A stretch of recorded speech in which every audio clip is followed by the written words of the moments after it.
Hi, this is Cambria, your host of the AdVocation Nation podcast, a podcast dedicated to highlighting advocacy voices and stories from various walks of life in the hope of inspiring others to become more involved in their communities as well. Today, I have the honor of speaking with Tamina Watson, the founder of Watson Immigration Law and co-founder of Washington Immigrant Defense Network. Tamina is an activist, author, immigration lawyer, podcaster. She does it all. She is the author of the Legal Heroes in the Trump Era book, as well as the Startup Visa book, the second edition of which is actually coming out today, July 20th, and is available for order on Amazon, Barnes & Noble, wherever you get your books. With over 15 years of experience as a practitioner and business owner, and as an immigrant from the UK to the US with Bangladeshi heritage, she is able to help her clients with empathy and excellence. She regularly advises policymakers and think tanks. Tamina is also the host of the radio show turned podcast Tamina Talks Immigration. Her articles have also been featured in various prominent magazines, including Above the Law,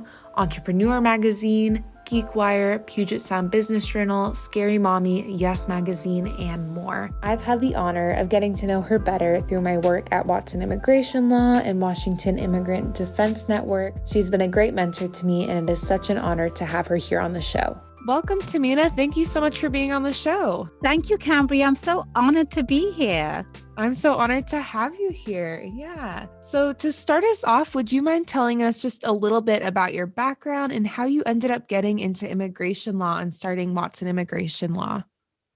Yeah, well, that's an interesting story because if people tune into my accent soon enough, they'll realize I'm not from here meaning America. So I was born and raised in London. And then for a little bit of my life, I lived in Bangladesh, which is a small country next to India. You might have heard it through the news when the word Rohingya comes up. My parents are from there and they had immigrated to the United Kingdom in the 60s and 70s. I met my husband on a blind date in Seattle in 2002, and we call it Sleepless in Seattle. And so it became a long distance relationship for 3 years before I moved to the United States. But I had just qualified as a barrister in the UK. And for those who don't know what a barrister is, it's not somebody who makes coffee. It's somebody who goes to trial and represents people in court. The system in the UK is different from the United States. And so I moved here in 2005, and I had to figure out how to become a lawyer again. And because my education was in a different country, it took a little while to figure out how to become a lawyer. So I took the New York bar exams, which is one of the bar exams I could take given my UK educational background. But I was living in Washington State, so I couldn't practice any state law areas. And so it took a little while to figure out what kind of law I practice. But the one area I knew I did not want to practice was immigration. But lo and behold, it kept following me around. I had 2 or 3 jobs sort of offered to me, but I really didn't want to do immigration. And then the third time or fourth time immigration sort of fell on my lap again. I said, I'll just do this for a little while. And then I'll wave into Washington State, and then I'll do litigation or whatever feels right. But what was interesting is the day I started practicing immigration law, I realized it was everything I've been wanting to do.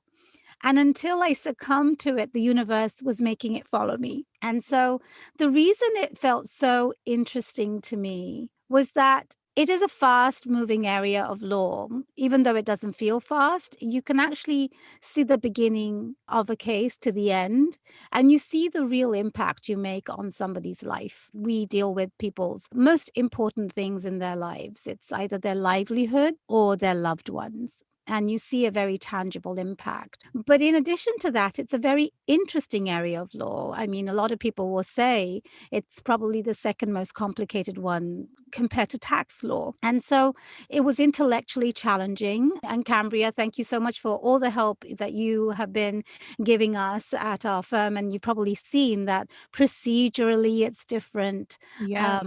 Substantively it changes. And so you have to really know what you're doing because it's very easy to make a mistake. And so for all of the reasons I wanted to practice law, I wanted to do something interesting, I wanted to be able to help people, immigration really did fit that bill. And what happened was in 2005, I moved here. 2006, I took the bar exams. In 2006, I started to work with somebody. But in 2009, I started my own firm, Watson Immigration Law.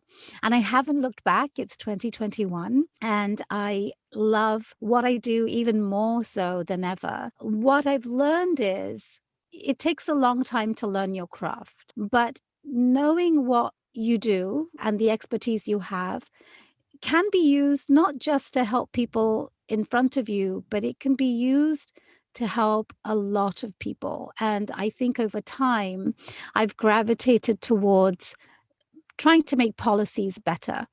And it's led to blogging and writing and podcasting and so much more that I feel as though I really am able to make a difference in people's lives.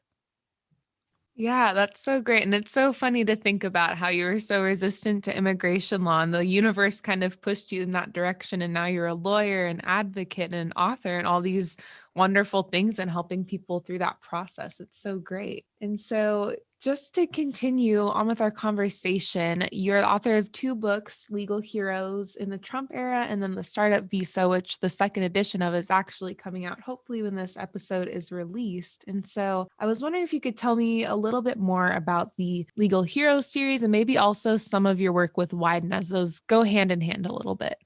Sure. Thank you so much for giving me the opportunity to talk about the books. You may find this in the future, but nobody really goes to law school saying, I'm going to be writing a book. What happened was, as I was opening my law firm, I realized that policies needed to be really changed. Otherwise, most of the people I was helping couldn't be helped as effectively as they needed to be or efficiently. And that led me down this pathway of learning about policy changes and how to make them. And that led to the first book, and we'll talk about that a little bit later. But as I really got into how to work with policy, how to advocate for policy changes, we found ourselves in this historic moment of a Trump presidency in November 2016.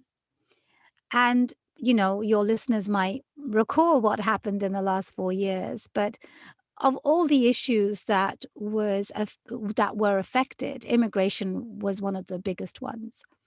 And so between November 2016 and January 2017, I had really sat down and thought about what are we going to do if we have the types of challenges that he had mentioned on the campaign trail. And for that reason, I went to our local Immigration Lawyers Association and said, hey, you've got to give us a committee, because while we don't know what's coming down the pike, we do need to be prepared.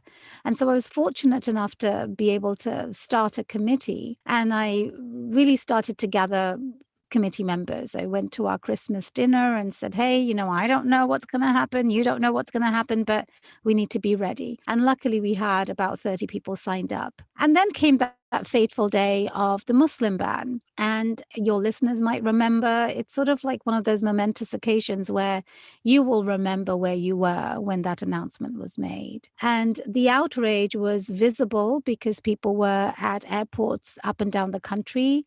Lawyers were basically writing briefs wherever they were. And it felt like an assault on the rule of law.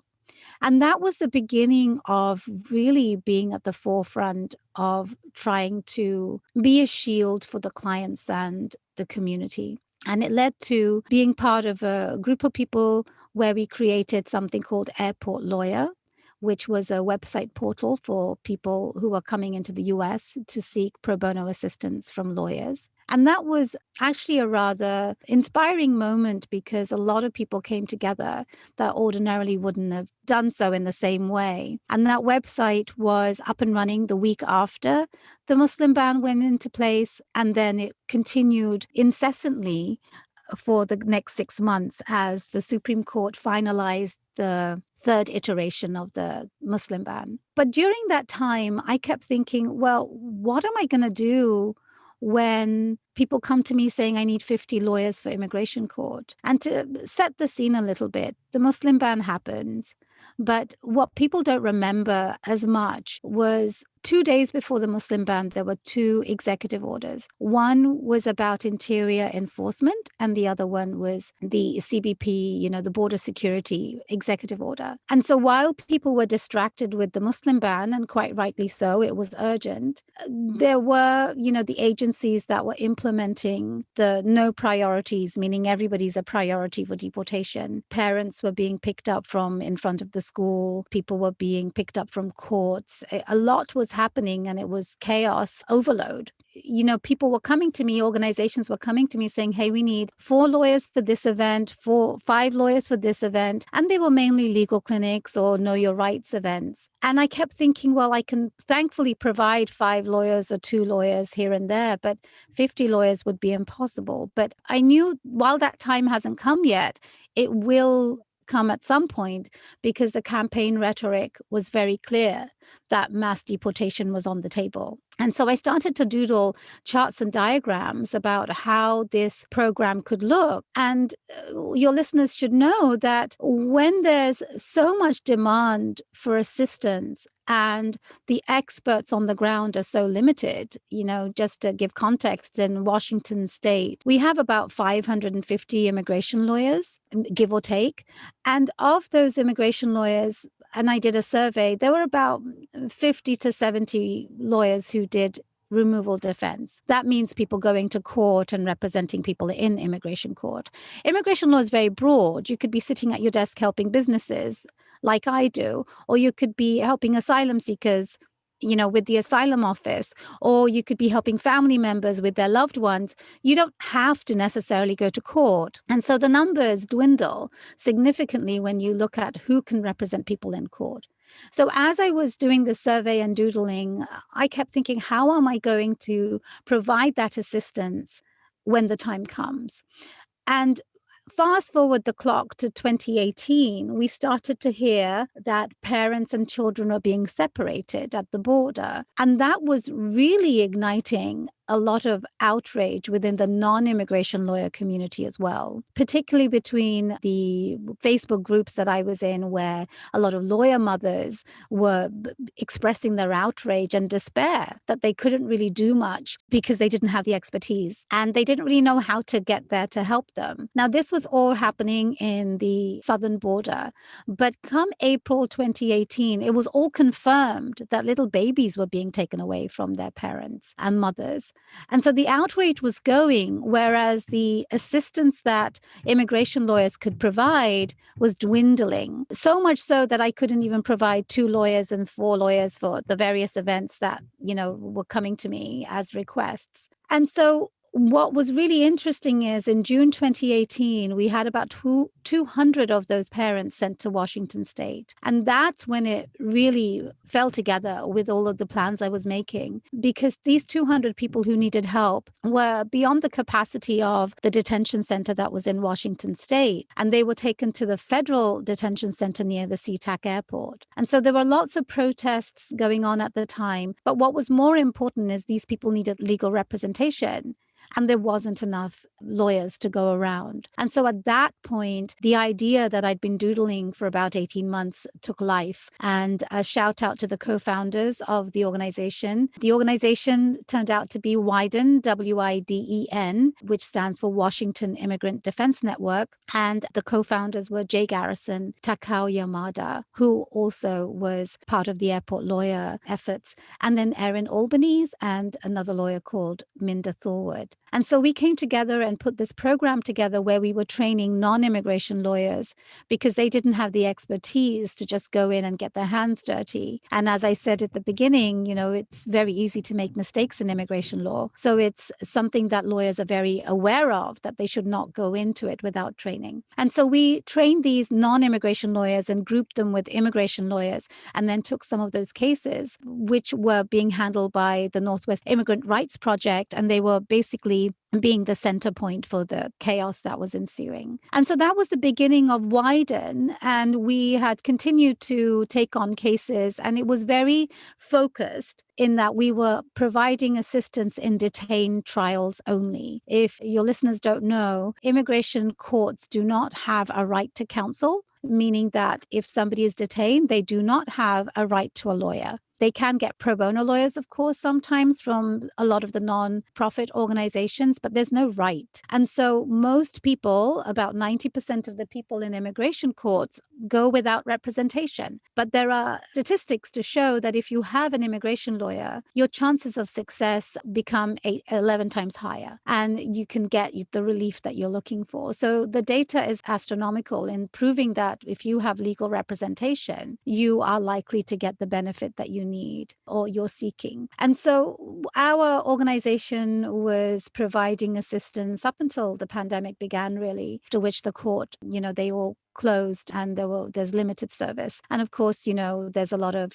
fear about being in public, even with the vaccine. So we've slowed down a little bit, but the model is established. It's a very new concept. While there are lots of nonprofits out there, a lot of them will rely on pro bono assistance, and different models have come up, but making sure the entire community comes together in these moments was very, very important. And we pay a stipend to the immigration lawyer to represent the client as well as supervise the non-immigration lawyers. So we create these teams. So the model is new, and my hope is that this model can be taken further as this new administration tries to come up with creative solutions. So coming to the original question of the book, I didn't really intend to write a book. What I was afraid of was a second term for the Trump administration. And so between June, when this idea sort of came along that it wasn't clear who was going to win the election. And if we were to have a second term for the previous administration, we could be sure that the chaos would quadruple. And so I wanted to learn from the leaders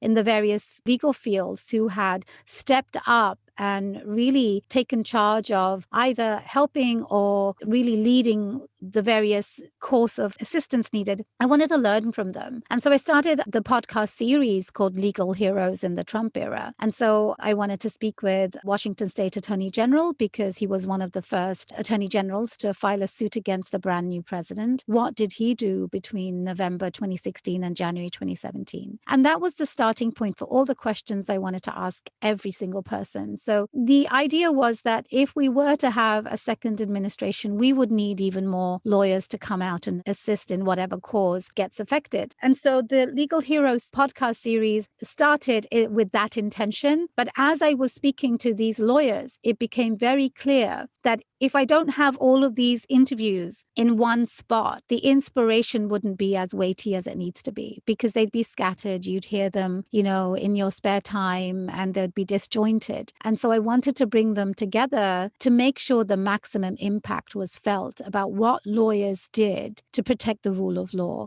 Now, these lawyers come from different backgrounds. They are in-house lawyers, they're government lawyers, they're nonprofit lawyers, they're solo lawyers, they're retired lawyers. And the hope was that any lawyer picking up this book would relate to somebody. And a lot of people said, well, I just wanted to do something. I didn't know what to do. And so I did this or I did that. And what you might find, Cambria, is when you speak to people, a lot of times people actually want to do something. They care about a cause, but don't really know how to make a difference. And this book would be providing that guidance and inspiration. So as the interviews were progressing, that's when I realized this book needs to be published, and it needs to be published before the election. And for anybody who has written a book, they'll know that between June and October, 4 months is not an awful lot of time to write a book. But I was very fortunate to find a lot of angels around me, just like Cambria has come into my life. And they helped me with editing and all the things that go into a book. And I'm proud to say that the book was published before the election, and it did what I hoped it would do. It would inspire people, and it became an inspiration. And I have to say that while we are in a new administration and there are new priorities, this book is incredibly valuable still, because the work that had gone on in the last 4 years can become a foundation or foundations to various aspects of the fixes that we need today. Yeah, thank you so much for sharing all of that. And this podcast is really about advocacy and how people can become advocates. And I just think that really speaks to your work with Wyden. It definitely speaks to the importance of learning from others who have expertise in a field and how you brought folks together in that way. And then also the importance of forming a community with other people and seeking out people who have similar interests and passions. And that is so amazing to hear, especially in the realm of immigration. And so this shifts gears a little bit, but another effort that you've been working on with other folks and in community that's been going on for about a decade now is your work for the startup visa. I'd love if you'd be willing to share a little bit about what the startup visa would look like, what your advocacy efforts for it are, and ways that people can become more informed on that topic. Yeah, well, thank you. Well, first of all, I would love for listeners to know how incredibly helpful that you have been, because every individual or no individual is a village. I mean, it can do anything by themselves. We're not an island. We need to have help. And people like you really can make causes and advocacy really evolve and get to the level that it needs to be. So thank you for everything that you've done for this cause and helping me with the second edition of the book that comes out soon. Thank you for letting me be part of it. It's so awesome. It's a gift to me, so I'm grateful. To tell you the story of the startup visa, I started my law firm in 2009, as I mentioned. People may or may not remember that it was the height of the recession at the time. And my primary practice is helping people with business visas. That means people who are employees of various companies on H-1Bs or L-1 visas or O visas, all the employment-based visas. But also I help people who start companies, and that can be E-2 visas or the various other visas that could apply. And in 2009, as I start my own business, I'm learning how to run a law firm, and, ultimately it is a business. I was coming across all these people who are being laid off from their jobs. And to set the context, if you are on an employment-based visa in America, an employer has sponsored your visa, and you have to continue working to maintain status, remain legal in the United States. The moment you quit your job or you're fired or you're laid off, you are immediately out of status. In other words, you're not legally here anymore.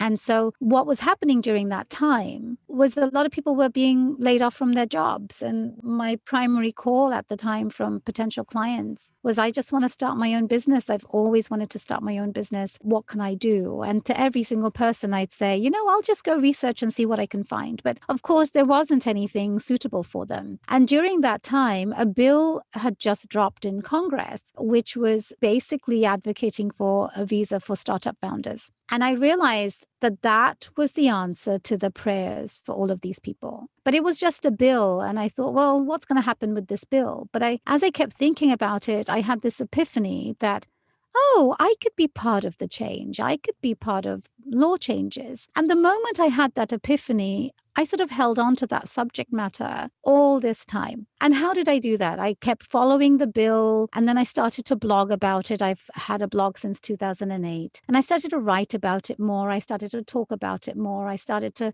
make my clients talk about it more. And as this was happening, between 2009 and 2013, every year there was at least one new iteration of the bill or more than one. But in 2013, we had comprehensive immigration reform as a bill that passed in Senate. And that's when I really stepped up in my advocacy, because I was writing so much about it, but now we had a real opportunity for passing a bill. So I wrote about it a lot, talked about it a lot, and presented on it a lot. And that led to meeting some people who were like-minded. And we came together as a group, and their names were Craig Montori and Manli Leong. And we became an ad hoc sort of team, and we worked between, midnight and some ungodly hour, working on the bill, saying, how could it be made better? And so we submitted our comments and started working with Senator Moran's office, who is a Republican senator from Kansas. We worked very closely with his office, and a big shout out to Jason Wines, who is now at the Kauffman Foundation. And he is on an accompanying podcast I'll tell you about in a moment. But we worked with him very closely in 2013 and suggested our changes to the bill to make it really great. And they were submitted. That bill ultimately died in Congress, in the House of Congress or House of Representatives. But that was a really momentous occasion for me and the team, the ad hoc team that came together, because for me, that was my first experience in trying to really, in black and white, shape the law.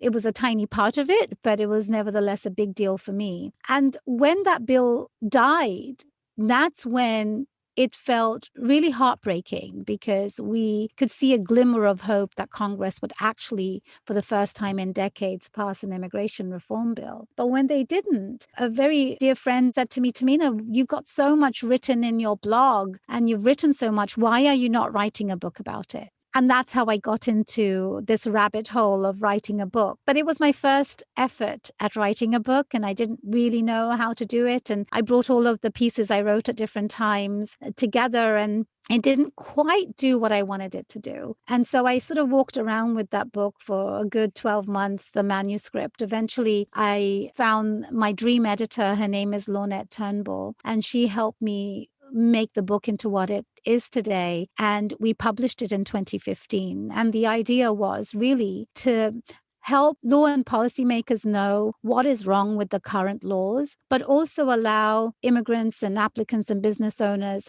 to know what the difficulties are with each visa category and then shape their own cases accordingly. And so that book was a huge accomplishment for me because I never really thought I'd be writing a book. And to add to that, the book was launched at a festival called South by Southwest. It's a large conference that is in Austin, Texas every year, and thousands of people come to that from all over the world. So I was very fortunate to be able to launch it there. But fast forward the clock, 2015, the book was launched. And between 2015 and 2016, I was very fortunate to be part of Hillary Clinton's presidential campaign immigration committee. And so I had so much hope for immigration reform because, for everything that we knew, she was going to be elected. And, her losing the election is what really drove me and compelled me to do all the things I just mentioned about Legal Heroes, because from that elated hope to that immense hopelessness, you come out really thinking that we need to do something. And so, now that we're in a new administration, there's new hope for immigration reform. There's an immigration reform bill in Congress at the moment. And just recently, there were some Congress members who had a committee hearing under the Judiciary Committee to talk about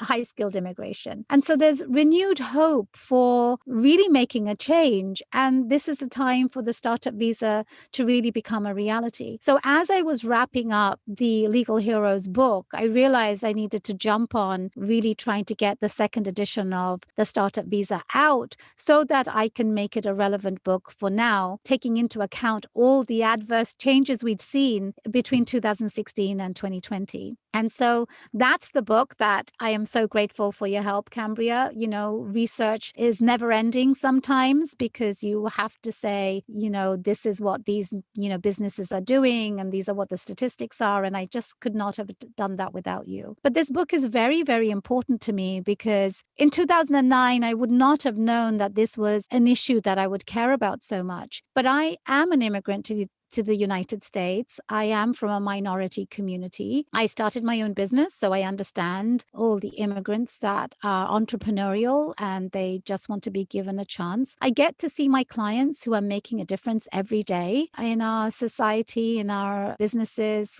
in our communities. And if given a chance, they'd actually be able to do more. While during this time when, I've been advocating and others have also, the world has changed so many times over. And other countries have really tried to make immigration part of their economic strategy. And the people that we are training and educating in the United States are being coveted by all other countries saying, well, come over here. You've had the training, you've had the education, get your dream come true here. And so there is real competition out there and it's fierce, but people want to be in America because America is a land of immigrants. All the things you see in the world that are dominating people's lives, whether it's Facebook or WhatsApp or Zoom or the vaccines. And in the olden days, think about the headset and microphones, Bose made, Levi's jeans, the shampoo you use through Procter and Gamble. Household names around the world were first started in the United States. And so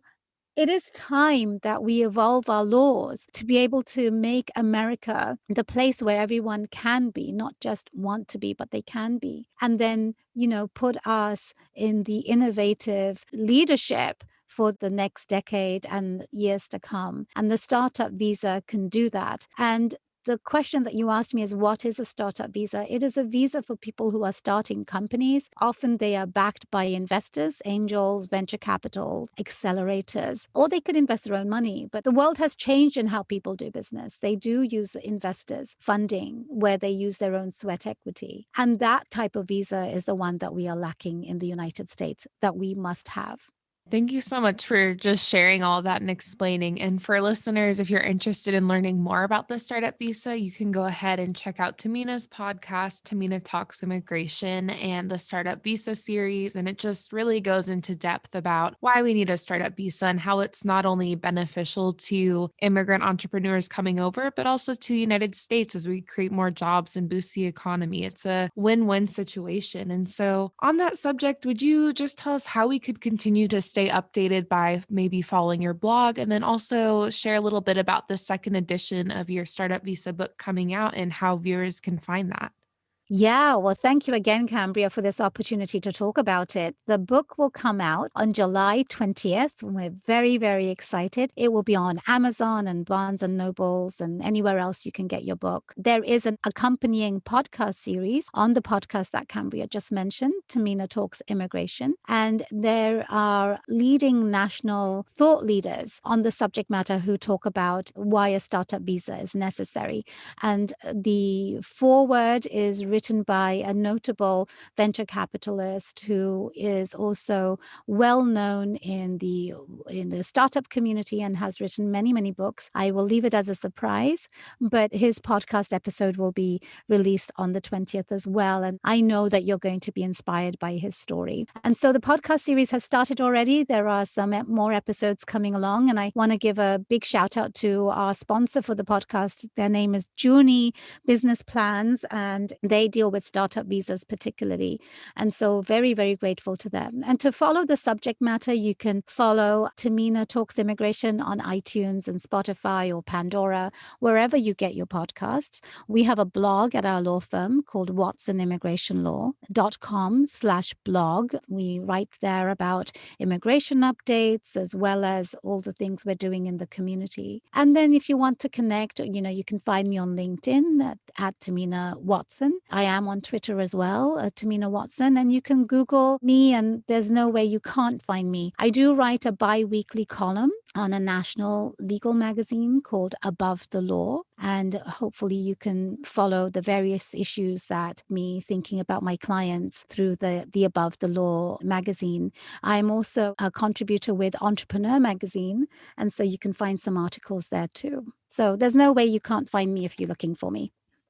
It is very true. You are everywhere. And it is so amazing just to see how your work for the startup visa has really just spread and caught on in a lot of ways. And so I really just encourage listeners to go check out the Tamina Talks Immigration podcast series. Go check out the book on Amazon, the Startup Visa series book. And thank you so much, Tamina, for just taking time to be here and speak with me a little bit about your advocacy journey. Well, thank you so much, Cambria, A, for having me on your podcast, and B, for all the incredible help that you have given me, particularly for the Startup Visa book. It's been an honor to be part of that process. I'm honored, and listeners should know how brilliant you are. You should keep watching Cambria and follow her path and her life, because she's going to be doing amazing things. I appreciate that. Thank you.